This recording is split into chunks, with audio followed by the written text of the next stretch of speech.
África FC no ar, um podcast do Ponta de Lança.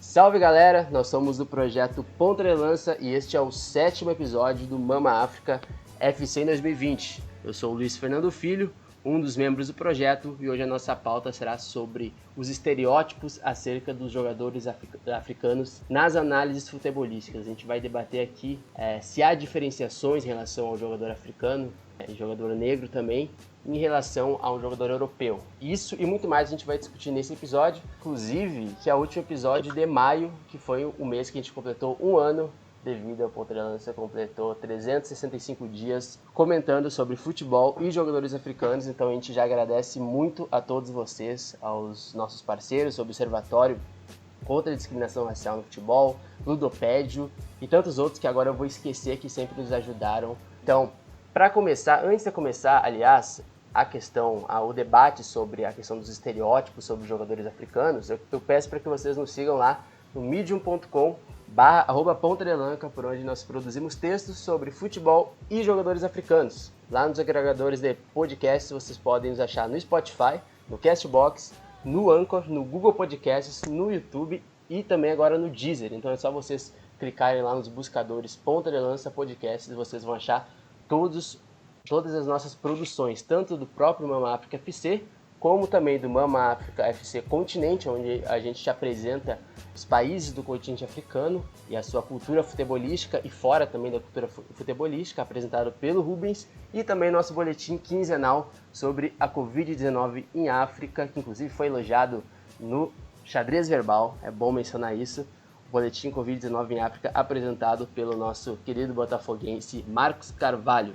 Então, vou apresentar já o nosso convidado hoje. Eu já botei meu terno aqui para entrevistar ele, que é o nosso querido Caio Alves. Caio Alves, jornalista do Band Esportes. Me corrija, mas se eu não me engano, antes ESPN também. Já conhecia também do trabalho no Futuri, tanto de textos também, como participações em podcasts. Então, Caio, seja muito bem-vinda e o PDL é a tua casa.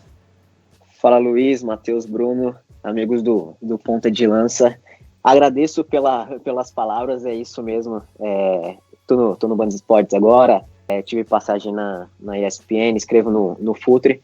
Agradeço pela apresentação, pelas palavras e venho aqui para falar de um tema extremamente pertinente, extremamente necessário, assim como é o Ponta de Lança. Então, fico muito feliz por ter sido lembrado, convidado para falar desse tema que muitas vezes a gente não fala sobre isso para apontar os erros, para julgar alguém, mas para alertar mesmo o que é certo, o que é o errado, porque às vezes, muitas das vezes o racismo acontece em questão estrutural mesmo, indireta. A pessoa não faz por maldade, ainda que machuque, mas a gente está aqui para ensinar, para mostrar o que é o certo, o que é o errado, as coisas que foram enraizadas na cultura, mas que não são necessariamente certas. Então, agradeço pelo convite de um tema, para falar de um tema muito, muito pertinente. Vou fazer agora a conexão em Porto Alegre. Bruno Negrão, nosso querido PDL aí. Meu irmão, seja muito bem-vindo. Nosso último podcast do mês aí, nesse maio, que parece que não teve fim, né? Teve bastante notícias boas. Salve, pessoal. Salve, Caio. Salve, Luiz, Matheus. Mais uma vez, né, uma honra estar aí fazendo esse podcast. Esse mês de maio, um grande mês para nós, né, cheio de boas notícias aí por conta de Lança. Vamos finalizar agora com um podcast também muito especial, né, agradeço mais uma vez a participação do Caio, ter aceitado esse nosso convite, né. A gente bateu um papo sem apontamentos, mas um papinho legal aqui, fazer um papo bem pertinente, um tema que é bem importante para nós, né, e fazer algumas visões, né, daquilo que a gente vê que às vezes não é, a gente não acha que esteja tão certo assim, né, algumas análises, alguns estereótipos que acabam caindo não só sobre cai sobre jogadores, mas acaba respingando sobre todos nós também, né, acaba respingando em todos nós essas análises e tudo mais. Então acho que é um tema bem legal para estar fazendo, e sempre junto com nosso parceiro aí também, né, que vai ser o próximo, já vou passar também, nosso querido Matheus, né? Salve, Matheus. Salve, galera. Estamos aí mais uma vez para gravar sobre um tema que é muito importante a gente debater, que a grande mídia às vezes não fala muito, mas a gente está aí para poder mudar a visão das pessoas a respeito disso. E fechar o mês de maio com um tema tão importante é uma honra, e também ter a participação do Caio com a gente aí. Muito obrigado por aceitar o convite. Também quero dar parabéns ao Bruno hoje, né, que é o dia dele. Então a gente vai gravar aí. Até eu esqueço. E vamos junto aí para mais um episódio, e siga a gente aí nas redes sociais. Até eu esqueço. Completando 23 aninhos. 23 aninhos, hein? 23 aninhos, nosso 97 aqui do PDL, Bruno Negrão. Então, nesse dia tão especial, né, para todos nós, eu acho que esse é um assunto que a gente já tinha vontade de debater há um bom tempo já, né? A gente já sempre discutiu dentro do nosso grupo Cine Trabalho sobre essa questão das análises, né? Ou melhor, essa naturalização acerca de uma análise quase que única acerca de jogadores principalmente negros, mas também com a relação dos jogadores africanos, né? Se a gente vai falar em relação a jogadores do futebol europeu, né? Das 5 ligas mais poderosas do mundo. Mas também tem uma questão específica também que é do nosso projeto, que é falar sobre futebol africano.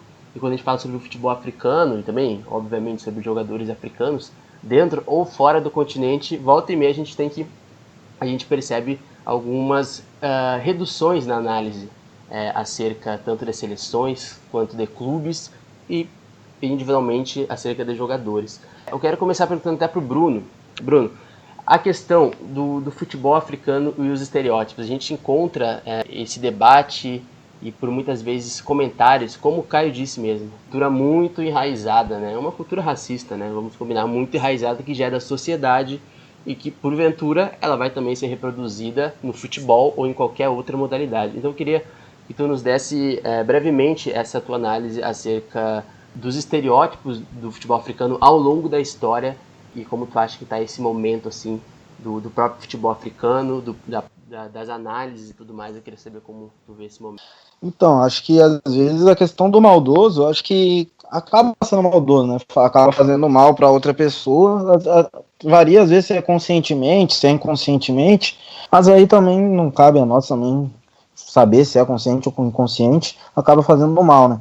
E principalmente a gente vê, né, no futebol, apesar do futebol ele ser ele é de uma cultura europeia, né, da Inglaterra, mas ele foi um lugar de bastante destaque, né, na grande maioria dos esportes, de jogadores pretos, né, de jogadores negros, tanto dentro de África quanto fora, né, principalmente fora os jogadores de fora aqui no Brasil, né. E sempre que se fala de jogadores, a gente vê muito preconceito, né? A gente vê muita redução, conforme você falou nas análises, 2 pesos, 2 medidas, 1 peso, 2 medidas. Mas a gente vê muita diferença na forma com que é tratado, na forma com que é analisado, né? Então, por exemplo, a gente vê muita análise de que é algo que é bem comum, né? Até da questão, e isso acho que recai até num papo que está bem em tona agora, né? A questão da masculinidade, porque principalmente o futebol é analisado ainda em grande parte a partir do futebol masculino, né? Então a gente pode ver esses estereótipos, a questão do corpo, né?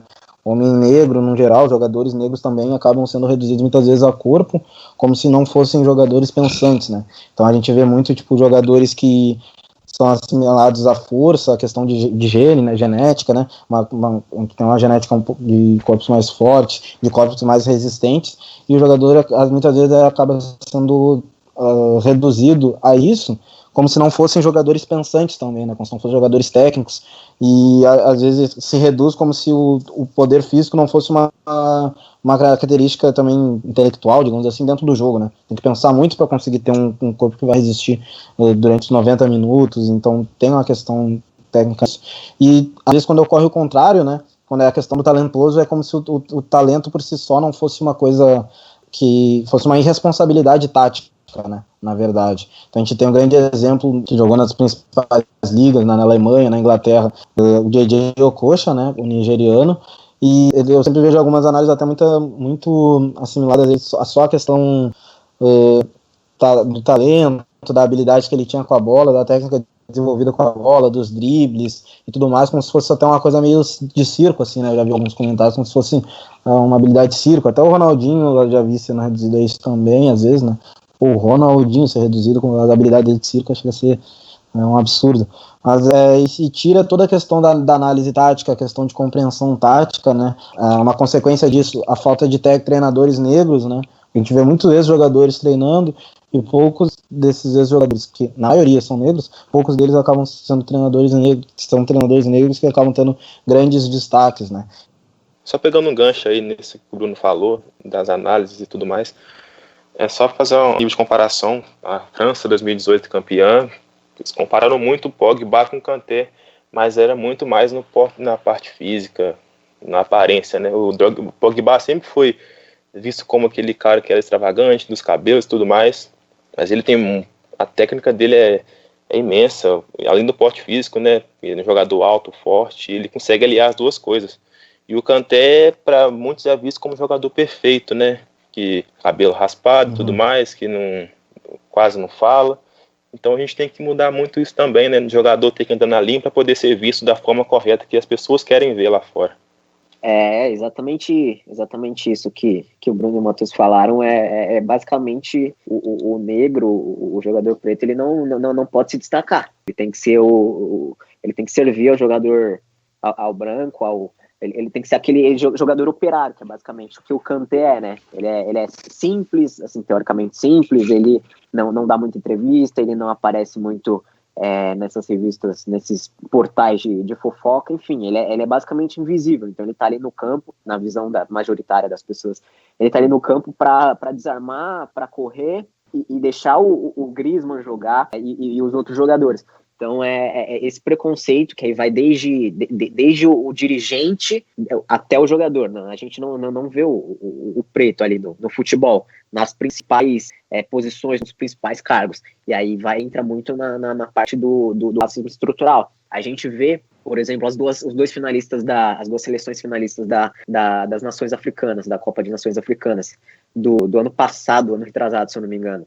Foi entre Argélia e Senegal. Duas seleções, dois times extremamente técnicos, principalmente a Argélia com uma geração ímpar, que acho que para juntar esse número de talentos novamente vai ser difícil.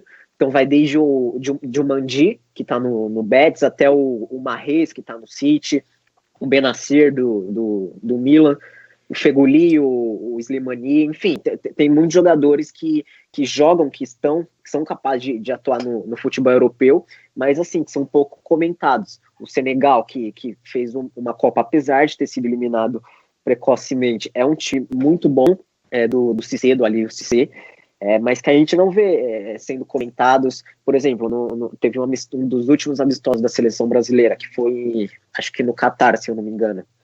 Contra a seleção brasileira, a gente passou sufoco na partida. Então, e muita gente limitou a seleção do Senegal como um time físico que seria difícil de vencer, de jogar contra, porque é físico, porque bate, mas não, é o contrário disso. É um time que sabe jogar, que propõe dificuldades para o adversário através do jogo em si, da bola, com a bola. Mas o pessoal, os comentaristas, os analistas preferiram limitar um time extremamente técnico pela cor. Então, se é preto, ele é operário, ele vai bater, ele vai correr pra caramba, ele vai vencer todo mundo na corrida, na disputa de corpo, mas se é com a bola a gente vai vencer, porque o Brasil é o time dos craques, é o time mais campeão de todos, mas a gente sabe que não é assim, e com o crescimento dessas seleções, as gerações sendo mais trabalhadas, a gente vai acompanhando isso cada vez mais. E acaba que dentro dessa análise maior do futebol, acaba que ou você tem esse modelo mais, né, disciplinado, longe dos holofotes, como o Kanté, né, é um dos maiores exemplos que a gente tem assim, ou você entra naquele outro estereótipo estilo Balotelli, né, porque aí entra naquela coisa da mídia colocar aquilo como até exótico, né? Eu acho que a questão do Balotelli, quando ele esteve perto de vir, perto, né? Esteve perto, né? Porque esteve em negociação, me corrija, se eu não me engano, não sei se foi no Flamengo, ano passado, né? Que se ouviu diversos comentários, assim, entre aspas, técnicos dele, que na verdade nada tinham a ver com ele dentro de campo, mas sim com as atitudes dele fora de campo. E eu acho que esse é um exemplo que a gente pode... Eu acho que a gente até tocou por cima, assim, durante o início do EP, sobre essa questão de como o pessoal reproduz falas que são racistas, né? São racistas, porque eu lembro que teve um comentário específico sobre o fato dele, se ele viesse para o Brasil, ele estaria mais às páginas policiais do que fazendo gols ou algo assim. Eu acho que esse tipo de comentário também entra muito nessa questão de como o racismo, como é fácil reproduzir o racismo, principalmente a nível brasileiro, porque a gente não pode esquecer também que a nossa mentalidade a nível de Brasil também é ocidental, né? Querendo ou não, então a gente vai reproduzir também muita coisa, até nas análises, nos comentários, muita coisa parecida também com a própria imprensa europeia. Para mim, eu tenho muito isso, assim. Tem uma questão que me chama muita atenção, acho que isso vai até virar um futuro podcast, tá? Pro final do ano, assim, quando vai completar, uma data muito triste pro Bruno Negrão, que é o Mazembe Day. E por que eu tô falando isso? Não é provocar o Bruno. Não é provocar, juro que não é, cara. Juro que não é. Mas porque eu me lembro muito, estando no contexto do Rio Grande do Sul, ainda o Bruno vai entender bem, de como aquele time do Mazembe ele foi tratado pela mídia, e aqui eu vou me restringir à imprensa brasileira, sabe, comentaristas e tudo mais, como aquele time do Mazembe ele foi tratado como se fosse um time semi-profissional ou algo assim. Quando teve a vitória do Mazembe sobre o Inter, do jeito que foi, eu lembro de ter ouvido e lido diversos comentários assim, maldosos mesmo, maldosos, em relação ao continente africano, muito por essa falta de compreensão, de acompanhamento mesmo, né? E por essa imagem da África ainda ser, o continente africano, o futebol africano, ser um futebol atrasado. E a gente podia até discutir, até num outro podcast, o porquê, como se deu a profissionalização do futebol africano ao longo das décadas, ao longo das últimas décadas, e o quanto também tem de responsabilidade das confederações, das federações dos seus países. Mas eu queria perguntar até para o Bruno, como ele vê, e depois para o resto também do pessoal, a questão do case do Mazembe, cara. Eu acho que aqui a nível brasileiro, recentemente a gente teve esse clube que foi um dos clubes mais influentes do futebol africano na última década, dentro da Liga dos Campeões africana, mas que aqui no Brasil, após a vitória do Internacional, a derrota do Internacional, né, a derrota de um brasileiro, como sempre, até a nossa própria análise enquanto torcedor, enquanto jornalista, ela é sempre menosprezar o outro, né? Eu queria que o Bruno resumisse assim o que ele acha dessa questão do Mazembe, como tu viu nessa época, que tu pode nos dizer sobre essa questão do estereótipo acerca do futebol africano. Tinha que falar nisso, né? Cara, eu acho presente que de aniversário, Bruno. Ele gosta.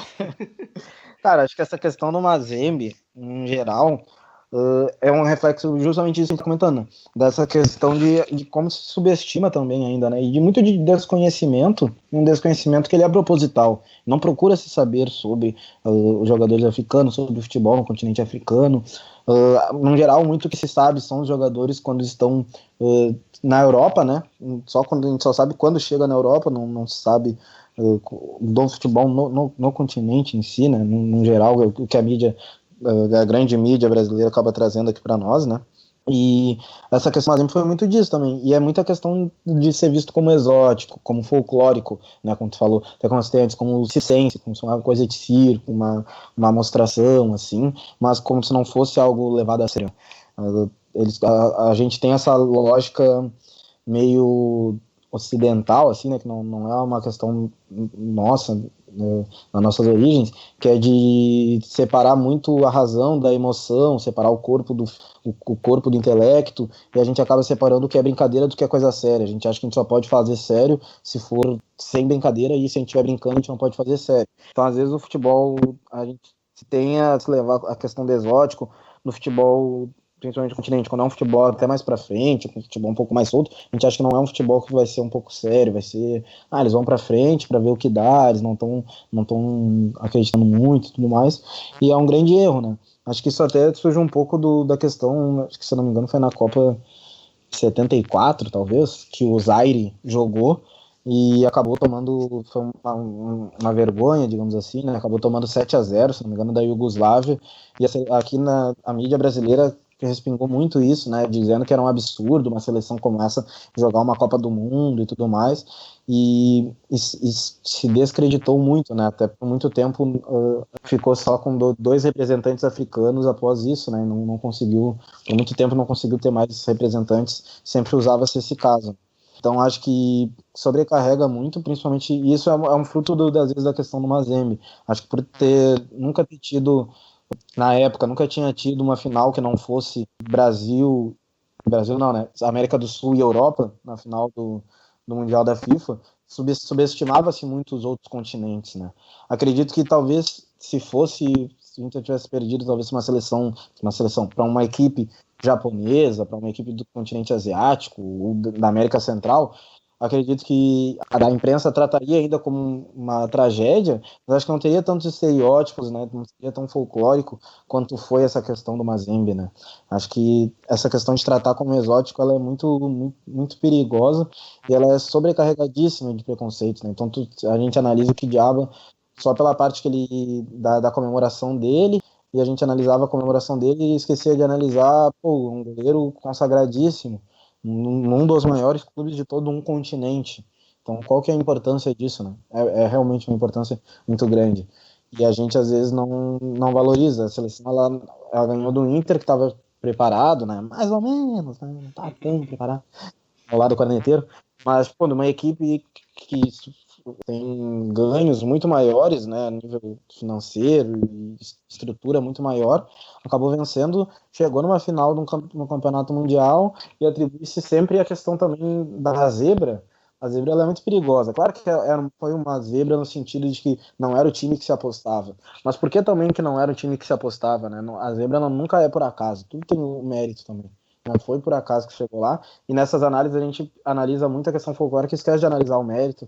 Quantas vezes tu deve ter visto nas questões de zebra, quantas vezes tu vê analisando, o time, como que jogava o time do Mazembe? A maioria não lembra. Eu nem não vi muito bem esse jogo, né? Não gosto de comentar. Mas a maioria não lembra de como o time do Mazembe jogava.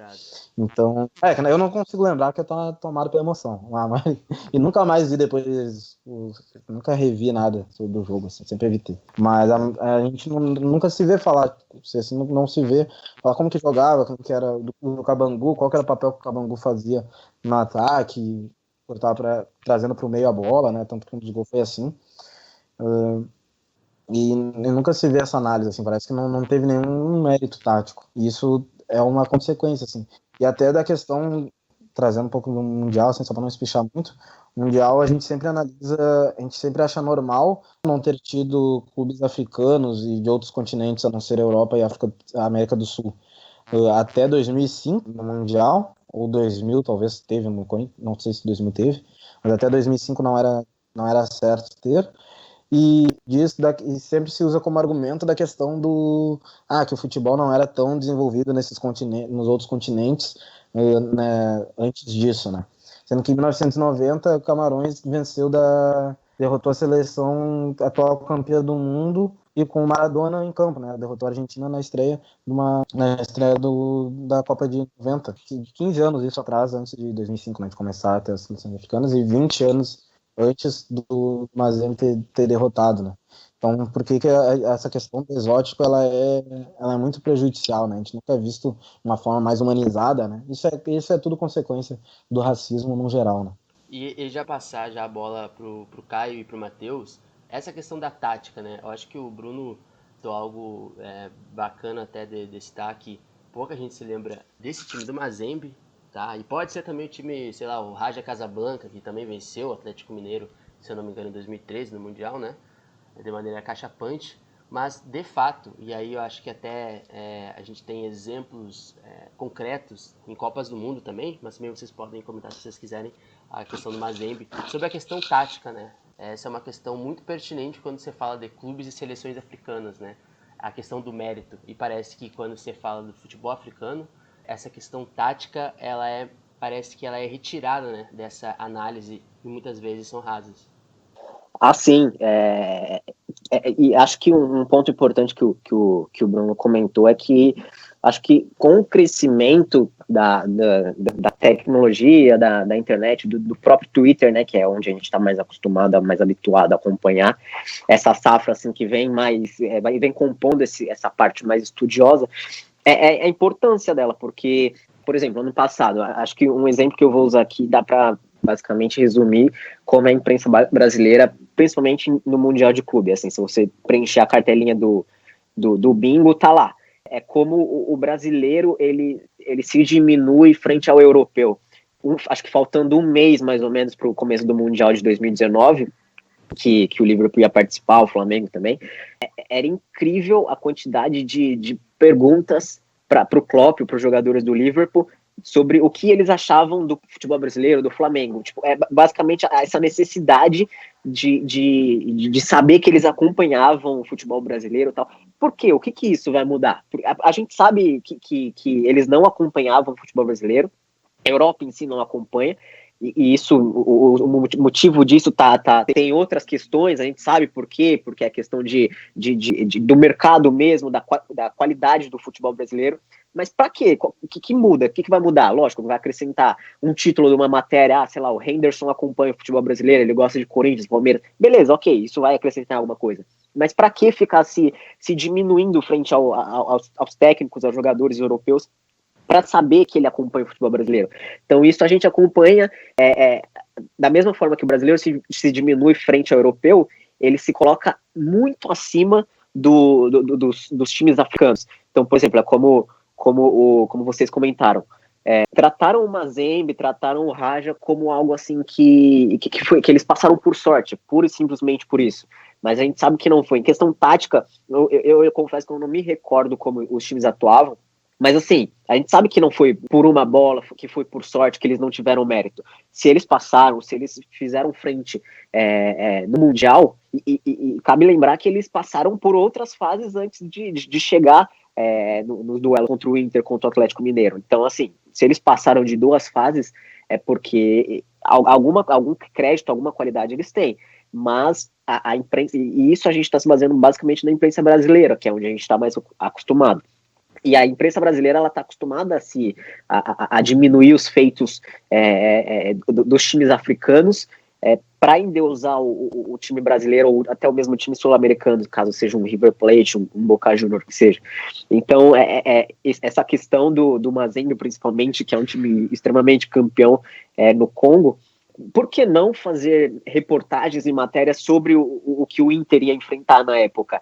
Mas eles preferiram focar na final, porque para o brasileiro a semifinal ali é protocolar, ele vai passar de qualquer forma, mas não, tiveram a surpresa, viram o Mazembe eliminando o Inter, viram o Raja eliminando o Atlético, mas da mesma forma preferiram colocar isso como um folclore, passaram por sorte, o Raja passou porque estava disputando no Marrocos, o Mazembe passou porque, sei lá, o Kidiaba fez a dancinha, ao invés de focar na parte técnica, tática e até mesmo do contexto. Então, isso é uma coisa que a imprensa brasileira, todo o campeonato, todos os mundiais que tem, isso é claro e evidente, ele vai diminuir o adversário africano, o adversário árabe, para endeusar o futebol brasileiro e endeusar mais ainda o futebol europeu.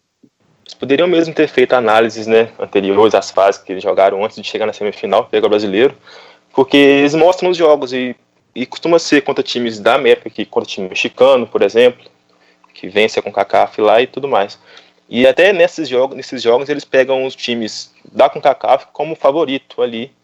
E quando perdem, eles também dão como o time que vence como um azarão, como fizeram com o Mazembe e o Raja.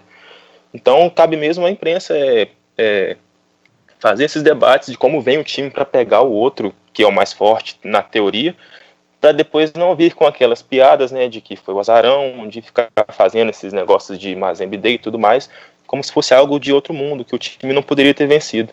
E é isso que a gente quer, né, que aconteça mais vezes também nos jogos, quando a gente vê mais times africanos, e parar de dar essa visão de que o africano ele só pode fazer o jogo sujo, né? Só pode estar em campo para correr e marcar. Que isso tem que acabar, porque está mudando muito o futebol, tá muito dinâmico. Poucos times também investem em jogadores africanos para formá-los ali, né? Um talento a ser lapidado, né? Para poder dar mais aprendizado tático a ele, além de usar só a parte física. Essa é uma questão bem pertinente, né? A gente volta e meia discute sobre a questão dos jogadores africanos a nível de mercado interno dentro do continente africano. O próprio futebol africano, algumas ligas têm se desenvolvido mais do que outras. É nítido, eu acho, até, pelo menos a gente vê representado nas campanhas de Champions Africana um poderio financeiro maior do norte-africano, me parece ser mais bem estruturado. Isso também tem muito a ver com a profissionalização mais abundante que as seleções como Marrocos e Egito tiveram ali pela década de 90, mais ou menos 90, 2000. Mas tem muito essa questão também dos jogadores africanos originários, né, do continente africano no futebol europeu, né? Então hoje a gente tem seleções de base fortíssimas, né? Sei lá, França, Holanda também tem uma seleção de base muito forte, com jogadores originários do continente africano, né? Com pais africanos, com a mãe ou com o pai também de origem africana. E a gente vê também que essa é uma questão hoje, por exemplo, existe toda também uma crítica em cima disso. Tem gente que não vai concordar, tem gente que vai concordar com o que eu vou falar, mas essa é uma realidade. Os jogadores africanos ou descendentes da África estão na Europa hoje, querendo ou não, é o principal mercado. Então, a gente até brincava sobre o time dinamarquês lá, que depois o Matheus pode falar o nome, porque eu não vou me atrever aqui, né? Que tem um projeto de capitalização assim, de jogadores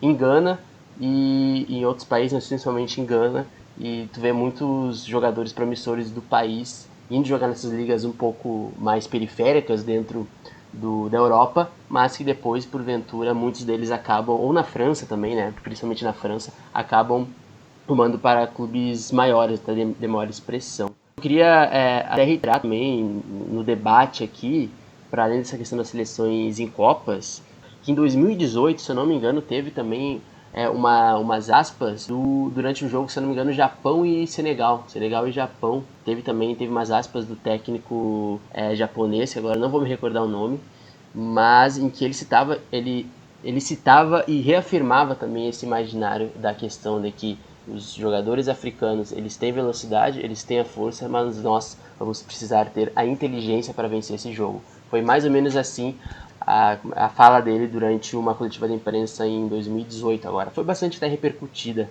aqui no Brasil, assim, mas pouco debatida. Sobre a questão da Europa, eu queria perguntar para o Caio, começando pelo Caio, sobre como tu vê essa questão das análises futebolísticas sobre os jogadores africanos. A tua thread, se eu não me engano, tá no Twitter ali, dia 21 de abril de 2020, tu fez uma thread falando sobre o racismo travestido de análise, né? E citando o quanto ele é majoritariamente estrutural. Então eu queria, Caio, que tu já desse esse pontapé nessa discussão sobre jogadores africanos na Europa. E a pergunta que eu até faço existe essa diferenciação? Como ela surge?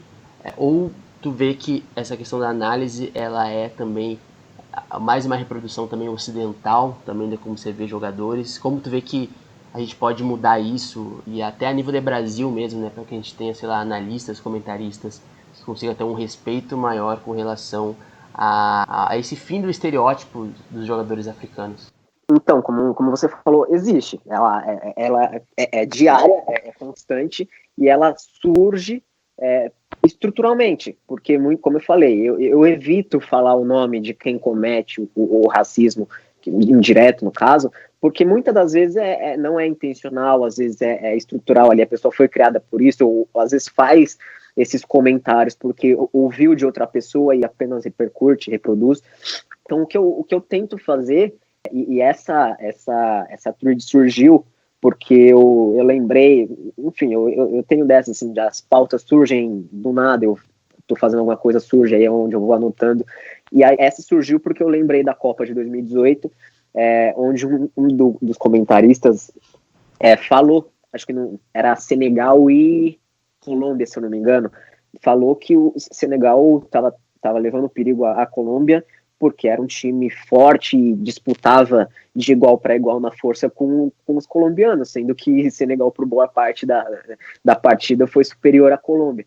Então, isso surge porque, sei lá, nas Copas anteriores, ele provavelmente viu um Senegal, que era uma seleção de Senegal que era forte fisicamente e tal, e aí acha que só porque a de, sei lá, 94 era forte, a de 2018 também vai ser, mesmo com, sei lá, com Mané na seleção, com Koulibaly, enfim, e aí nessa thread eu falo sobre isso, que na Copa isso me levantou esse tema, e aí é onde eu dou esses exemplos. Por exemplo, o Koulibaly, que eu acabei de citar, acho que ele é um dos principais, acho não, ele é um dos principais zagueiros da Europa, e ele simplesmente não a gente não vê tantas análises assim, a gente não vê ele sendo posto entre os melhores zagueiros do mundo, porque não assistem futebol, a maioria dos comentaristas, e outro, por puro e simples racismo, porque vem o Koulibaly, daquele tamanho dele, quase 2 metros, forte, vai imaginar que ele simplesmente destrói, mas sendo que com o Sarri, no Napoli, ele era o principal zagueiro da saída de bola e ele quase foi para o Chelsea, do Chelsea do Sarri, porque ele é técnico, ele é talentoso com a bola, e muitas vezes a gente vê só o Van Dijk, o Sérgio Ramos, sendo postos como os melhores zagueiros do mundo, sendo que, por exemplo, nessa temporada, aliás, está parada por conta da pandemia, mas essa temporada o Koulibaly jogou mais do que o Sérgio Ramos, mas a gente não vê as pessoas falando isso. Então, a Argélia, que eu citei como exemplo anteriormente, com uma geração extraordinária, a gente vê o Mahrez, que é um dos principais jogadores do Guardiola, com quem o Guardiola sempre recorre ali para jogar no lado do campo, ele é argelino, então ele está entre essa geração argelina. O mais antigo, que vem até sendo comentado durante essa semana, o Yaya Touré. A gente via um negro forte, alto, jogando na Europa, imaginava que ele também era um volantão, esse volantão mais de destruir a jogada, de sair correndo atrás, mas não, ele jogou no Barcelona, ele jogou com o Guardiola. Por quê? Porque ele era extremamente técnico e acho que ele é referência no que diz respeito a esses jogadores africanos que cada vez mais vem sendo a gente vem vendo eles sendo técnicos e sendo contratados por isso. O Naby Keita do Liverpool, enfim, eu uso alguns jogadores, alguns exemplos na thread falando sobre isso, e isso existe porque é estrutural, e aí como eu falei, vai nessas duas coisas, ou porque a pessoa não assiste, não tem esse interesse, simplesmente quer lançar estereótipos, ou por esse racismo de não querer acompanhar, de que todo jogador preto é forte, físico, rápido como o Kanté, sendo que o próprio Kanté também é técnico. O Sarri utilizava ele como um volante mais técnico de passe na saída de bola. Por quê? Porque ele tem técnica. Se ele não tivesse, nem com o Sarri ele jogaria. Eu estou mencionando muito o Sarri porque ele é um técnico que hoje está na Juventus. Ele é um técnico que é adepto a esse time mais ofensivo, de toque de bola, do jogo posicional, que é basicamente o que o Guardiola faz no Manchester City. Então ele teve esses jogadores na equipe não por favor ou porque o Koulibaly é forte, não, porque eles sabem jogar, entendeu? E aí entra nessa questão estrutural de falar que todo jogador todo preto, todo africano, sabe unicamente correr e destruir jogadas. Tem uma questão que eu vou citar antes de passar para o Matheus. Uma das coisas que chamou a atenção também, e eu acho que até o Caio colocou isso no final de uma thread dele, é sobre um time ideal, né, que apareceu aí na internet, que rolou um debate assim, gigantesco entre quem acompanha futebol, assim, né, analisa, ou enfim, conhece o futebol um pouco mais de forma aprofundada, o futebol europeu. Era um time que, sendo um tweet de uma conta estrangeira, que fazia uma análise que é um time à esquerda que seria com jogadores com ritmo e velocidade, e um outro apenas de força, técnica e tudo mais. Do lado esquerdo, o time que seria esse time veloz, de força, seria um time com Onaná, com Kanté, com Pogba, com Koulibaly, inclusive, Sadio Mané, Mbappé. E, curiosamente, esse 11 inicial desse time, que seria taxado como um time de velocidade e de força, são justamente apenas, eu digo apenas, jogadores negros. Inclusive Alphonso Davies, chega a ser um crime colocar também Alphonso Davies ali, todo mundo ali. E do outro lado, esse segundo time, que seria um time mais técnico, teria Benzema, teria Isco, teria CR7, teria o Arthur, Thiago, Marcelo, o Stones chega a ser sacanagem, e o Kimmich. Então, assim, eu quero jogar pro Matheus essa questão. Matheus, a gente está sempre também acompanhando, o futebol europeu, acompanha bastante também as principais ligas e até as ligas um pouco mais periféricas, assim. Eu queria saber se tu tem como nos dar um exemplo de jogador que, assim como o Caio falou, como o Koulibaly, também é negativado, ou se não negativado, essa palavra sendo negativada, se os atributos desse jogador específico que pode citar dentro da análise mundial, assim, de analistas, ela é diminuída pela questão dos estereótipos. Tem um caso que é mais famoso, que é o goleiro Onaná do Ajax camaronês, que veio atuando muito bem no time desde quando eles chegaram na semi da Champions League do ano retrasado, se não me engano. Mas antes disso mesmo, quando ele chegou do Barcelona, da base do Barcelona para o Ajax, ele já vem fazendo bons jogos e se mostrou um goleiro diferenciado mesmo ali, que também sabe jogar com os pés e se adaptou ao estilo de jogo do Ajax, que é o jogo de saída de bola com os pés, que a jogada já começa ali com ele. Então surgiu propostas ali, ou sondagens de clubes da Itália, e ele foi avisado pelo empresário que a possível chegada dele lá não era muito bem recebida porque ele era um jogador negro. Então, na Europa tem muito disso, do jogador negro ser só contratado para jogar na frente ou para ser o serviço sujo, de jogar ali de volante para marcar, para desarmar e já recuperar a bola para o time atacar de novo. E esse negócio marcou muito porque ele veio da academia do Samuel Eto'o para o Barcelona, antes de chegar no Ajax. E ele sempre foi um jogador muito bom, que se destacava ali na posição. E ele nunca teve uma chance de poder mostrar seu futebol no Barcelona também. E ele já voltou a ser sondado no Barcelona para poder voltar a jogar lá, e também no Chelsea, para substituir o Kepa. E ele sempre é muito questionado se ele é o goleiro ideal para jogar nesses times grandes, dos maiores centros, Inglaterra, Itália e Espanha. E isso tem sempre muito um debate acerca do físico, da cor do jogador que está na posição que é mais de confiança do treinador, por exemplo, que é goleiro e zagueiro. Sendo que o goleiro que está lá, o branco, está falhando, e eles não podem querer outro que seja preto por não passar tanta confiança por isso. E essa é uma questão que o próprio Naná já, em entrevistas, ele já citou, essa questão mesmo que tu acabou de falar, Matheus, pelo fato dele, inclusive, já ter recebido propostas no time da Itália.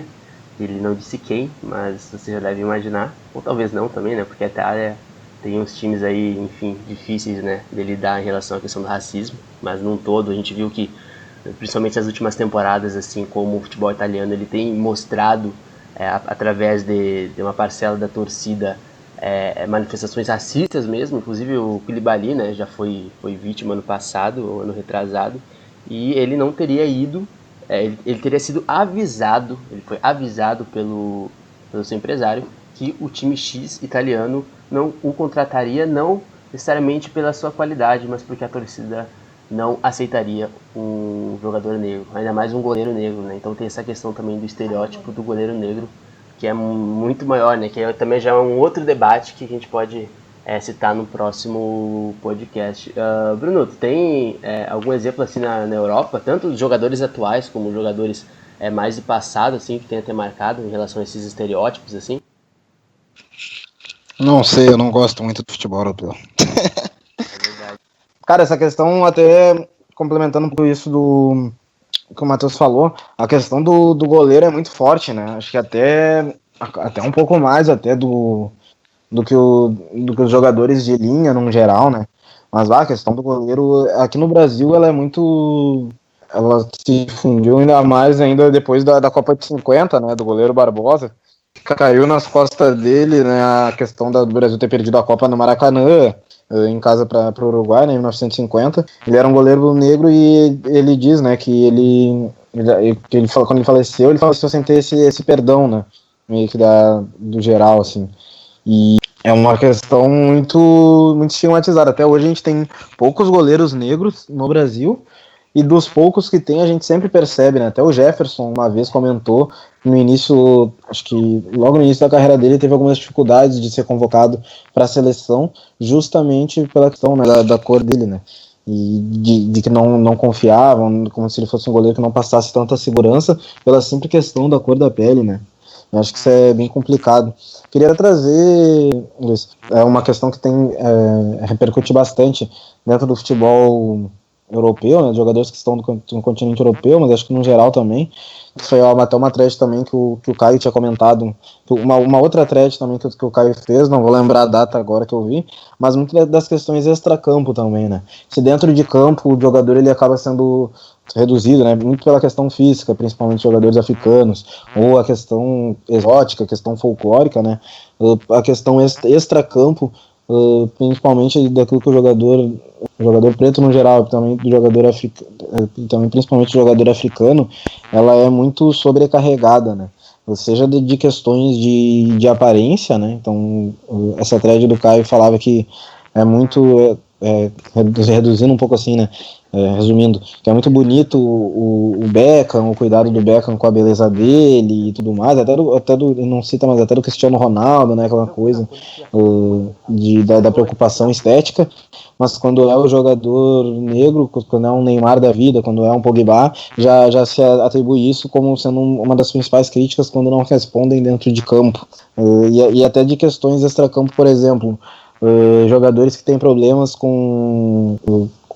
em estar em fora, né, também no Brasil a gente teve muita questão até com o Obina também no tempo do Flamengo, da questão do estar em forma, da questão até pós carreira, né, e principalmente até da questão de ser associado o nome com bebidas, ter o nome linkado a bebida, ter o nome linkado às vezes até a drogas, né, como é o caso do Jobson. O Jobson ficou extremamente marcado pela questão do doping que ele teve, né, o Jobson é um jogador muito marcado pelo vício que ele teve em drogas, e é algo que não se vê com outros jogadores, sei lá, um Cicinho, por exemplo, não se vê toda essa marcação. Não estou dizendo que deveria ser marcado ele também, porque isso realmente não seria esse o caso, mas a gente vê que tem tratamentos diferentes, né, até os jogadores que são muito encarados também, essa questão do folclore, da resenha, né, que estão em alta, até o próprio Amaral, o próprio Vampeta, às vezes não se linkam, são jogadores também que às vezes estão dentro da mídia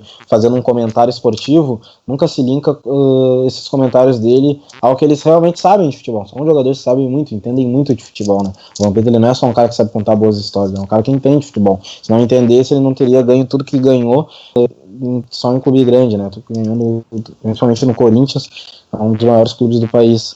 Então, essa questão de extracampo, do que o jogador faz fora de campo, pesa muito. Trago até também, para não me espichar muito, né? O Eto'o teve bastante problema na Espanha com questão extracampo, cobravam muito dele de ser um jogador polêmico. Ele sempre foi um cara que se posicionava, né, naquilo que ele pensava em relação ao time. Já foi até acusado de ser um jogador que fazia corpo mole, um absurdo. Um jogador que ganhou tudo em todo lugar que passou, não se fizesse corpo mole, que não gostasse de treinar. E a questão do Sadio Mané também, o Klopp, tem uma entrevista que o Klopp diz que na primeira vez que ele viu o Sadio Mané, como ele estava usando boné, estava usando roupas largas, ele falou, esse jogador ele serve para ser uma celebridade, serve para ser um rapper, mas para jogar bola não deve servir. E depois ele mesmo diz que fez um julgamento errado, tanto que o Mané joga, acho que até hoje com o Klopp, né? Eu não sei quem que é o treinador do Liverpool. Eu me orgulho disso até.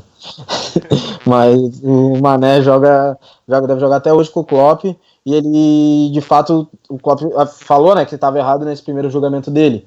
mas chega a ser um absurdo isso acontecer, porque, enfim, a questão estética, principalmente hoje, os jogadores vivem de imagem, né? Então, cada um se veste do jeito que quer, enfim, cada um vai ter o seu próprio estilo, mas quando são jogadores pretos, isso é muito estereotipado e estigmatizado, né? Essa questão extra-campo, o que eles fazem fora de campo pesa muito mais, né? Tanto que jogadores tidos como baladeiros, jogadores tidos como preguiçosos e irresponsáveis, geralmente são jogadores negros, quando jogadores brancos não se atribui a isso, né? Tem essa imagem meio de Kaká, como se os jogadores fossem assim. Bem lembrado, cara. Essa é uma questão que, para quem está nos ouvindo, ela serve também muito como reflexão. Isso são coisas muito enraizadas, né? De uma sociedade brasileira ocidental, né, que vai muito além do Brasil, mas também a gente citando alguns jogadores brasileiros, acho que até na Europa se tem muito também aquele sensacionalismo, né, de alguns tabloides que não são tão confiáveis assim, mas que de certa forma a mídia acaba repercutindo aqui sem muito compromisso, né? Vamos combinar em alguns casos assim, de alguns jogadores assim. Acho que questões como do Balotelli e outros jogadores negros assim me chamam bastante atenção. Mas assim, olha, eu acho que já estamos chegando no final do podcast, por incrível que pareça. Esse é um assunto, inclusive, que a gente pensou em fazer justamente para debater, mas a gente sabe que esse assunto ele não acaba aqui, ele não acaba nesse episódio do podcast, né? Vai continuar nas redes sociais e a gente oferece também ao pessoal que está nos seguindo, que começou a nos seguir ultimamente, para que faça uma reflexão, compartilhe esse podcast se gostar, né, com alguma outra pessoa que não tenha parado para pensar nessa questão, porque como essa cultura na análise, esse preconceito, esse racismo, ele é travestido de análise, assim como o Caio falou, muitos analisam ou até comentam coisas sem perceber mesmo, passam por vários filtros até chegar a certas pessoas, né, preferem reduzir mesmo esses jogadores. Então a gente fez esse episódio para tentar desconstruir também, ajudar a desconstruir essa questão da análise, né? Porque eu acho que a questão do estereótipo ela é uma coisa muito séria. A gente reduzir uma pessoa a apenas um comportamento específico e dentro de campo reduzir um jogador como Sadio Mané, Mohamed Salah apenas a velocidade e força assim, para quem analisa futebol, ser muito limitado, né? Para terminar, eu acho que eu vou agradecer ao Caio. Primeiramente, cara, muito obrigado por aceitar o nosso convite. A gente ficou muito feliz por participar do nosso projeto, desse nosso EP, e eu espero que numa próxima tu colabore com a gente de novo. Então, muito obrigado pela participação. Valeu, amigos. Eu que agradeço pelo convite. Como eu falei no início, participar o projeto é extremamente necessário, mais do que bom, mais do que a qualidade em si, ele é necessário, porque ele fala não só sobre racismo, mas sobre um continente, sobre jogadores específicos que a gente não vê na grande mídia, nos grandes portais, que a gente não vê diariamente, constantemente ali na própria internet. Então é um projeto extremamente necessário, é uma honra ter participado do projeto e do debate em si, porque e já peço já com antecedência, publiquem, compartilhem, se possível, porque e não só o podcast, mas tem tanta gente boa aí falando sobre o assunto, e não somente no futebol, que a gente tenta combater, não somente pela maldade do racismo direto, que acho que na maioria das vezes não é nem a principal. O principal mesmo é esse racismo estrutural, esse racismo indireto, que a gente não vê os treinadores negros, os jogadores negros sendo tratados da mesma forma que os brancos, ou a gente vê um jogador negro sendo analisado de uma forma pejorativa, e a gente está aqui para apontar não um erro, não a pessoa em si, mas o que está errado, explicar o que está errado, porque muitas das vezes a pessoa só precisa desse auxílio mesmo. Então a gente está aqui para isso, sempre tentando respeitosamente, claro, apontar os erros, e agradeço pela oportunidade, porque falar sobre isso é sempre muito necessário. Agradeço, então, pelo convite. Sempre que precisar, estou à disposição. Um abração aí a todos. Valeu, galera, por mais esse bate-papo aí. Foi um prazer falar com o Caio, conhecer ainda mais, né? A gente acompanha ele no Twitter, mas poder bater esse papo com ele também é uma honra. Bruno, Luiz também, obrigado pelo espaço mais uma vez. Tamo junto aí. E esse papo, esse assunto aí, que é muito importante, necessário, a gente vai continuar batendo, né? Não só aqui, mas também nas redes sociais, porque muita coisa ainda precisa mudar. E a gente vai continuar dando visibilidade aos jogadores africanos que estão não só em África, mas também na Europa, que poucas pessoas olham, né? Observam o lado tático, o lado técnico e vão mais pelo lado físico. E isso aí vai mudar e a gente tá na luta aí sempre. Um abraço e tamo junto. Eu queria agradecer, né, esse baita podcast aí. Espero que quem esteja ouvindo tenha gostado também, assim como eu, e espero que os demais também. Gostei também de estar fazendo, né, de estar produzindo. Agradeço novamente o Caio, né, mais uma vez agradeço, cara, muito obrigado por ter participado, por ter topado, né, desde a primeira vez que a gente conversou, por ter aceitado fazer parte. Conforme eu falei antes, sempre foi um cara que a gente sempre viu que tem bastante visibilidade e que cita esses pontos e que não tem medo, às vezes, de estar falando essas questões, assim, né? Muitas vezes, a gente vê pessoas que preferem não dar opiniões ditas, não sei se polêmicas, mas que vão ser contrárias ao que grande parte vão estar fazendo, né? Vai estar quebrando esse estereótipo.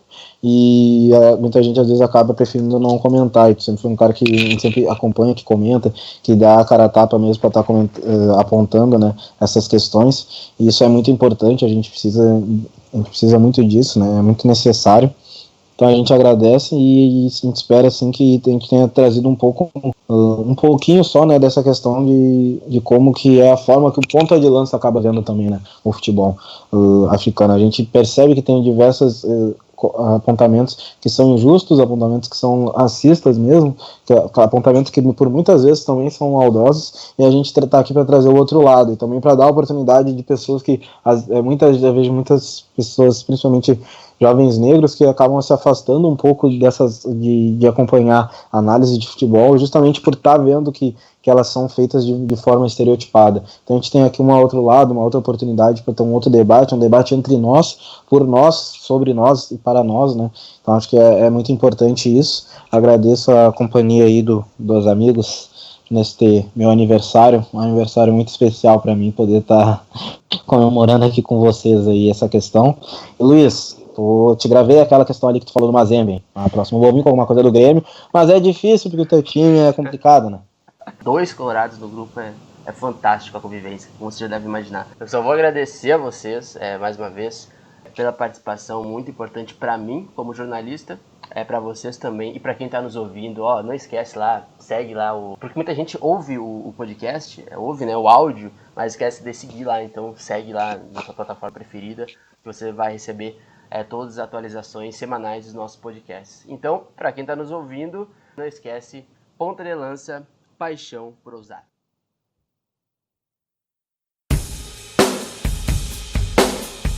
Você ouviu Mama África FC, um podcast do Ponta de Lança.